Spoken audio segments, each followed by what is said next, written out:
Does he know how to defend alleged criminals? Sure. Okay. He wants to know, well, is there anybody that's defending these guys? And the answer is no. Donovan walks outside. He goes to where the prisoners are tied up, and he wants to know which one is Joseph Smith. And suddenly, for the first time, Alexander Donovan meets then a prophet of God. Donovan wants to know, can I defend you, sir, and the others? Joseph Smith says yes. Donovan now comes back inside, and suddenly, he's unbuttoning those sleeves and pushing them. And he is ready for the fight of his life. But unfortunately, for him and for Joseph, he loses. Samuel Lucas hits the gavel, and as he hits the gavel, he announces that these prisoners out here tied up, that they are guilty of any charge against them. They are to be taken to the town square of Far West, the center part of town. What is the center part of the town? Temple Square. And they are to be shot the next morning, which is November 1. And you'd say, what is November 1 in Christianity? November 1st is always All Saints' Day. And you'd say they're to be shot at All Saints' Day in Far West. And for Samuel Lucas, his conclusion is, and the group that are to shoot him are the group now led by Alexander Donovan, because after all, you kept us in this court setting way too long.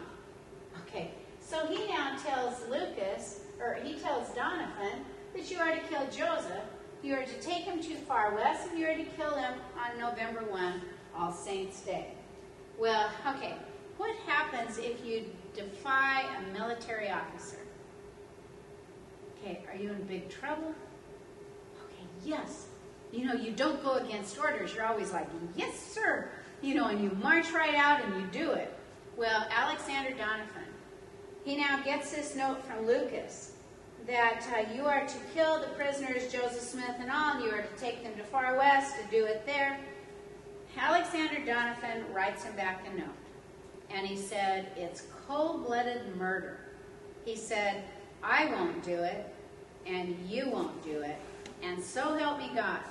If you kill those prisoners, I will hold you guilty before a military tribunal. What's he saying? You get Joseph, guess what? I'm going to go after you. Tell me, would you want Donovan after you? Okay, no. He's a big guy, he's powerful, he's good. And, okay, all of a sudden, okay, and Donovan, who is a big guy, and this Samuel Lucas, just a wimp of a man.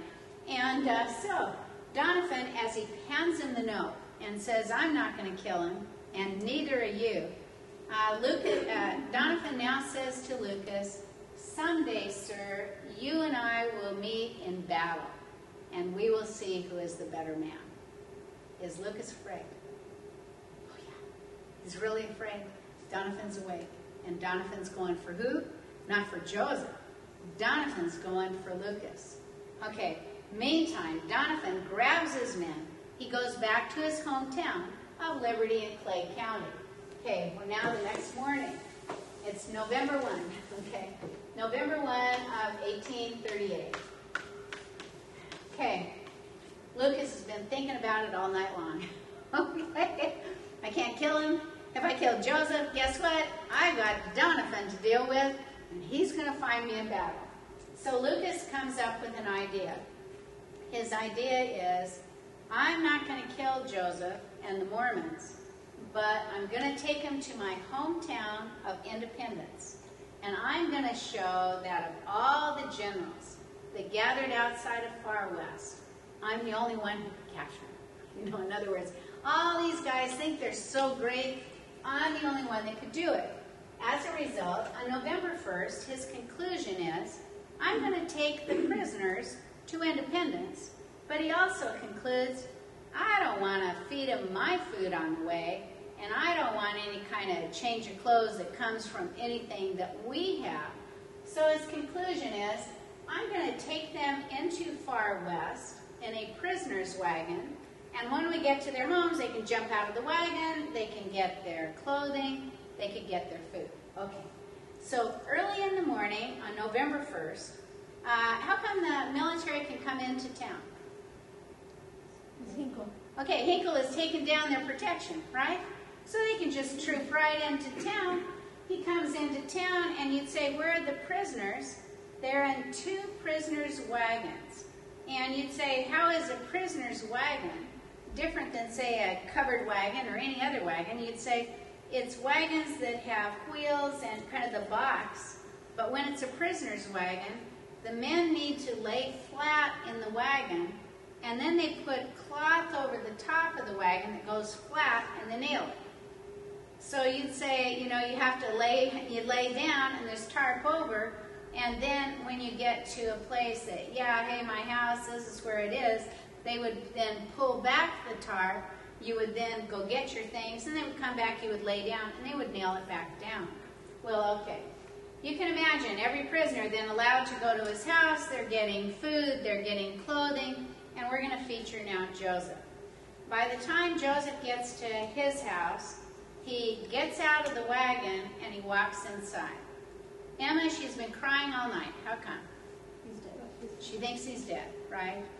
But all of a sudden, Joseph comes in and she goes, she wants to hug him. But suddenly you got the military men who have like a sword on the end of their gun called a bayonet. And they're now the sword, they're pushing her back. Joseph's child, Joseph Smith III, is saying, Papa, coming to him, and wow, you're back, you're back, you're back. Okay, finally, Joseph now gets in the wagon. When Joseph gets back into the wagon and they're nailing down this kind of heavy cloth on top, you've got by this point a large crowd of LDS have now gathered around the wagon. As they've gathered around the wagon, one person in the crowd is Lucy Mack Smith. She's been up all night taking care of who? Okay, Father Smith, who thinks what? Joseph's dead, Hiram's dead. Okay, suddenly Lucy Mack Smith is in the crowd. She wants to get close. She wants to hear Joseph's voice. And suddenly she yells out over the crowd, is there not a man in this crowd that can make room for a mother of the prophet of God? Suddenly you get a big guy. No doubt he would have been on anybody's football team.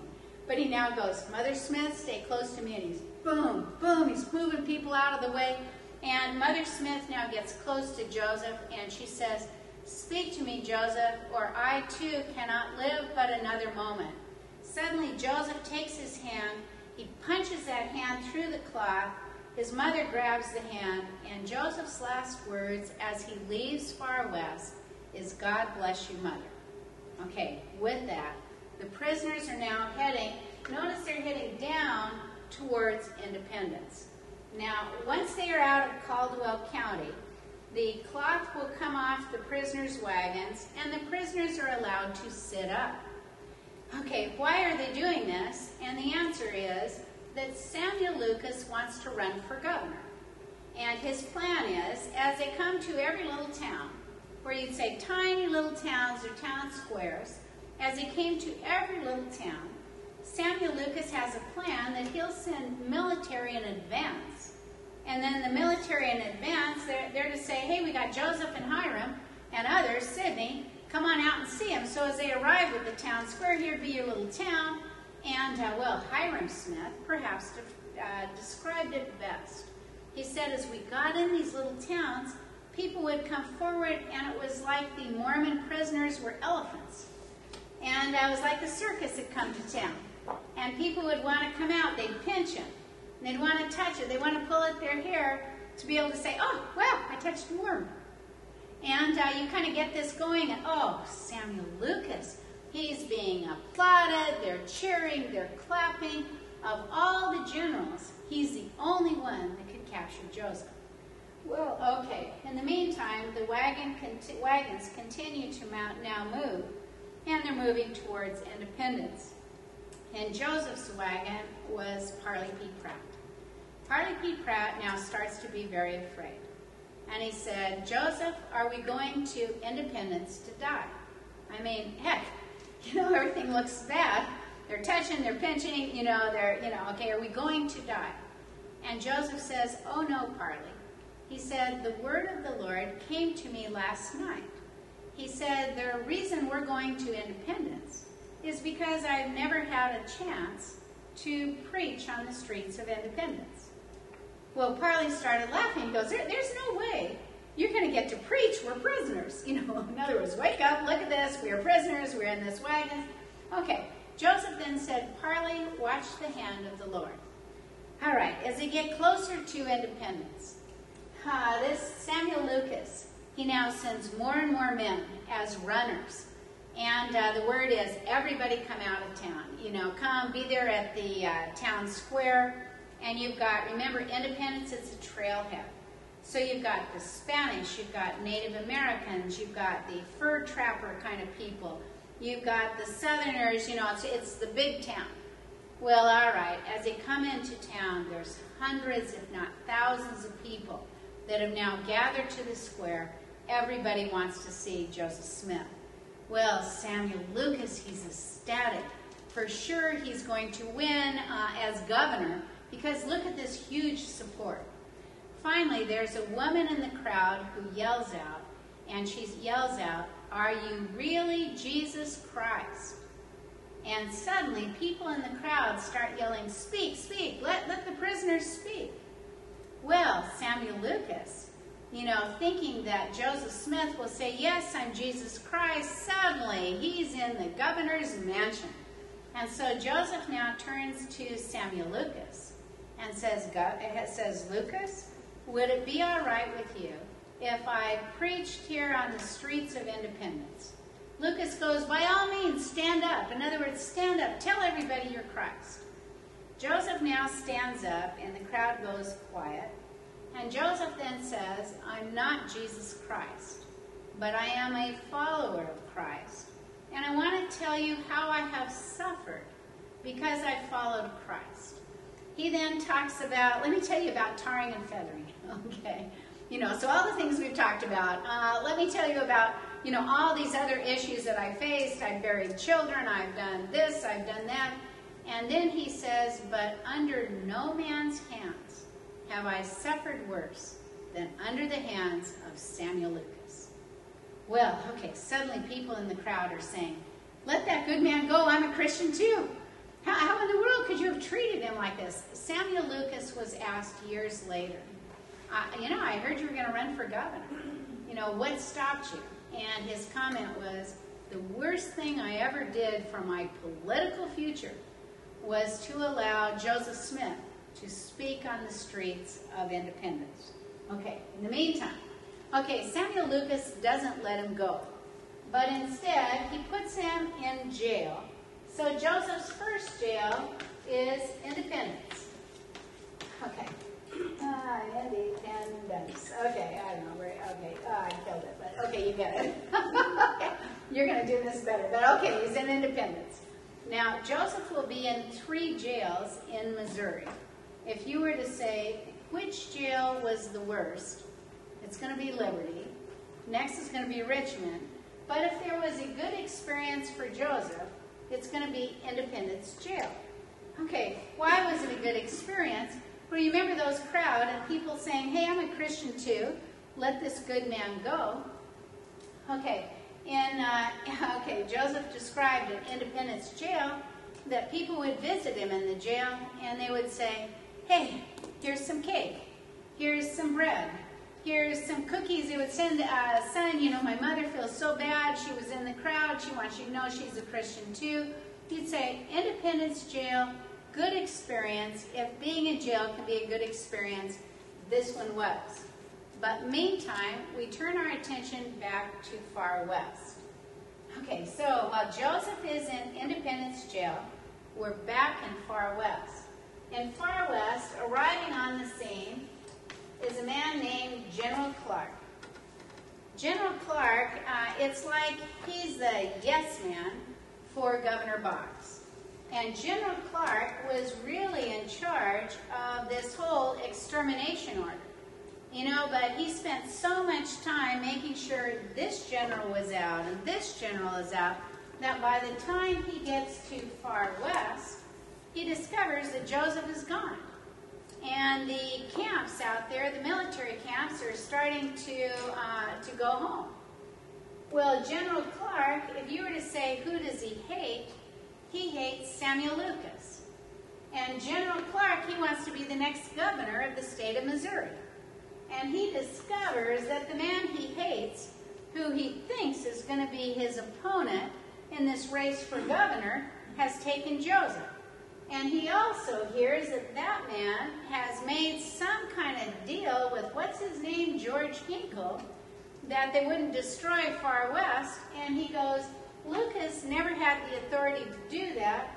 And so General Clark sends his men in to destroy far west. Tell me, was he thorough in the destruction? Absolutely. Today you go there, there's not a log cabin.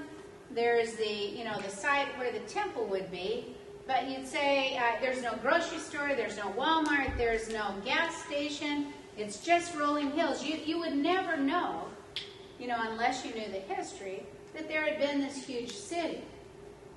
Very, very difficult time. And, very difficult for the wives and family of Mormon leadership. Well, okay, it's just a horrible time. But then this General Clark sends a message to Lucas. And as he sends a message to Lucas, he says, "Sir, you have overstepped your bounds, and that you have taken my prisoners." Well, this General Clark, he's from the hometown of Richmond. And he wants to show his hometown that of all the generals, he was the one that could capture Joseph Smith. And so he says to Lucas, "I'm going to take my men and we're going to march on to Independence. And we're going to destroy Independence unless you come at least halfway and bring me those prisoners." Well, Samuel Lucas hates General Clark. Samuel Lucas knows that his political career was just ruined. How come? Joseph preached. Okay, it's ruined for the guy. He's not going to win anything.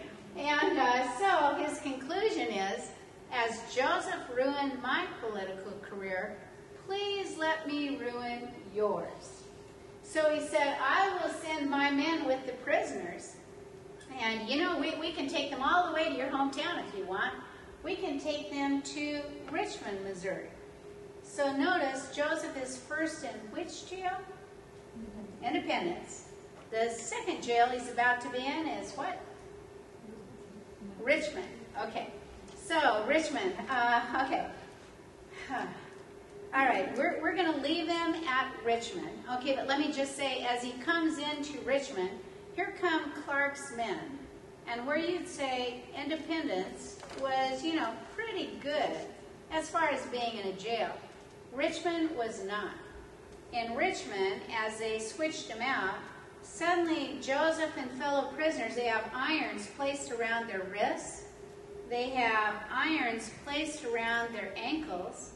And all 9 of them, they got the same chain. All 9 of them are being chained to the same wall. They're going to be like this for 3 weeks. They are not given bathroom privileges. Okay, they can't walk out to the bathroom. They stayed chained up. You'd say, in addition, food, when it was served to them, they received no utensils. So no forks, no spoons, and you're chained. How did you eat it? Kind of like you'd say how we feed our pets today, where they've got a bowl and they're just eating from that. Well.